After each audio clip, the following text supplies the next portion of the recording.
എന്താടി ഇത്? എഴുത്തല്ലേ? വന്നിങ്ങ് കേറിയില്ല. അതിനു മുമ്പ് പ്രേമലേഖനങ്ങളൊക്കെ കിട്ടി തുടങ്ങിയല്ലേ? പ്ലീസ് അതിങ്ങത്താ. അങ്ങനെ തരാൻ പറ്റുമോ? ഏതൊക്കെ ആണുങ്ങളുമായാ നിന്റെ സമ്പർക്കം എന്ന് ഞാൻ ഈ എഴുത്ത് വായിച്ചാലല്ലേ അറിയാൻ പറ്റൂ. എന്താ എന്താ ഇവിടെ? നീ ഇത് കണ്ടോ? എന്താ ഇത്? എഴുത്ത്. വെറും എഴുത്തല്ല, നല്ല ഒന്നാന്തരം പ്രേമലേഖനം. ശരിയാണോ രാധികെ? അത് എന്താ ഇത്ര ചോദിക്കാൻ? തെളിവ് എന്റെ കയ്യിലുണ്ടല്ലോ.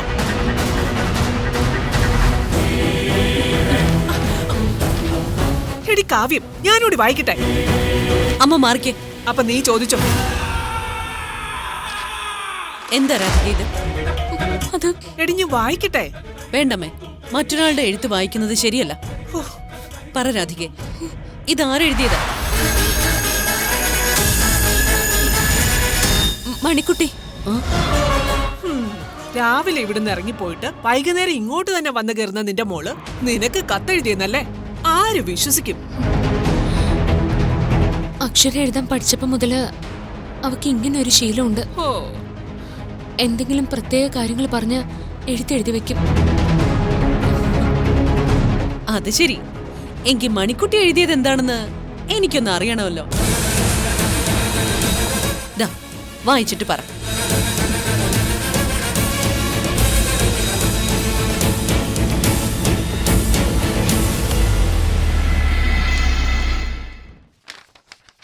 എനിക്ക് സുഖമില്ലാത്തതാണെന്ന് അവളുടെ വിചാരം. വേറെ എന്തൊക്കെ എഴുതിയിട്ടുണ്ടായിരുന്നല്ലോ, അതെന്താ?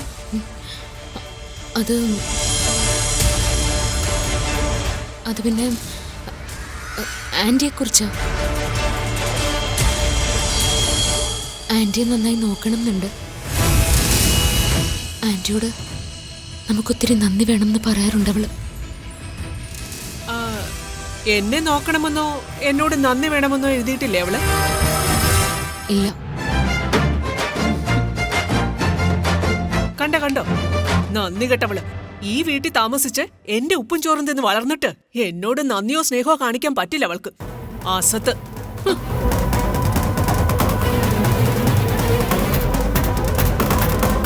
മണിക്കുട്ടി മിടുക്കിയാണല്ലോ. എന്തായാലും അവളോട് പറ, പേടിക്കണ്ട, രാധിക അമ്മയ്ക്ക് ഒന്നും വരാതെ ഞാൻ നോക്കിക്കോളാമെന്ന്. രാധികയുടെ മാത്രമല്ല, മണിക്കുട്ടിയുടെ കാര്യവും ഞാൻ നോക്കുമെന്ന് പറ. അവൾക്ക് ആശ്വാസമാവട്ടെ.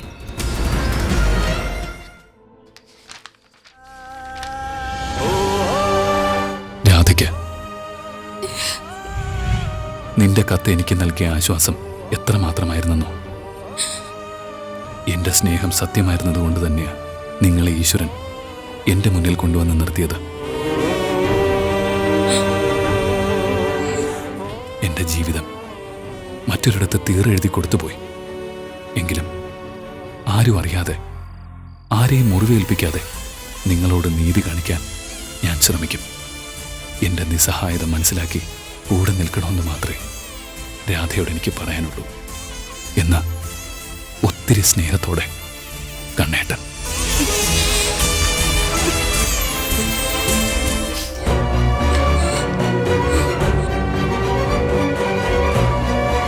ഒത്തിരി സ്നേഹത്തോടെ, കണ്ണേട്ടൻ. അച്ഛൻ എഴുതിയ കത്താണോ അമ്മേത്?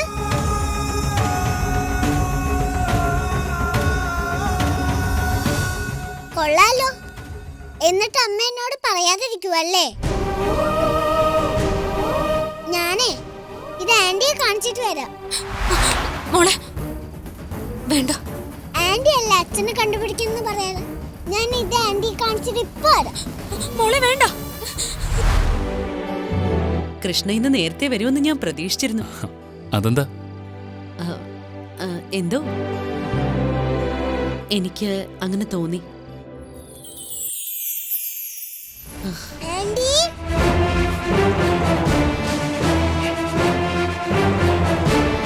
ആന്റി. എന്താ മണിക്കുട്ടി? ഇതാ ആന്റി, ഈ എഴുത്തൊന്ന് വായിച്ചു നോക്കിക്കേ. നീ കൊള്ളാലോടി.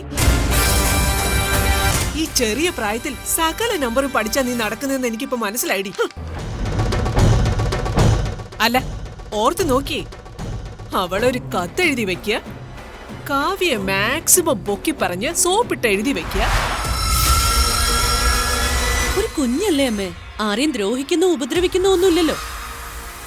ഞാനതിനൊന്നും ചെയ്തില്ലല്ലോ. ഈ എഴുത്തൊന്നും വായിക്കാനല്ലേ പറഞ്ഞുള്ളൂ. കൂടുതലൊന്നും വായിക്കാനില്ല. നിന്റെ അമ്മ തന്നെ പറഞ്ഞായിരുന്നു, നീയാണ് ഈ എഴുത്തെഴുതിയതെന്നും നീ എന്തൊക്കെയാ അതിൽ എഴുതി പിടിപ്പിച്ചിരിക്കുന്നതെന്നും എല്ലാം നിന്റെ അമ്മ വിശദമായിട്ട് പറഞ്ഞു തന്നു.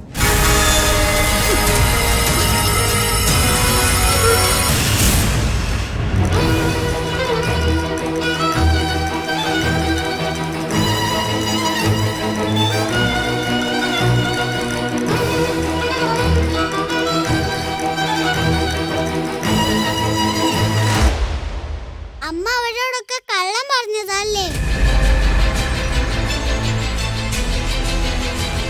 മോളെ, അത് അച്ഛൻ വരുന്നത് വരെ ആരും ഒന്നും അറിയണ്ടെന്ന് കരുതി.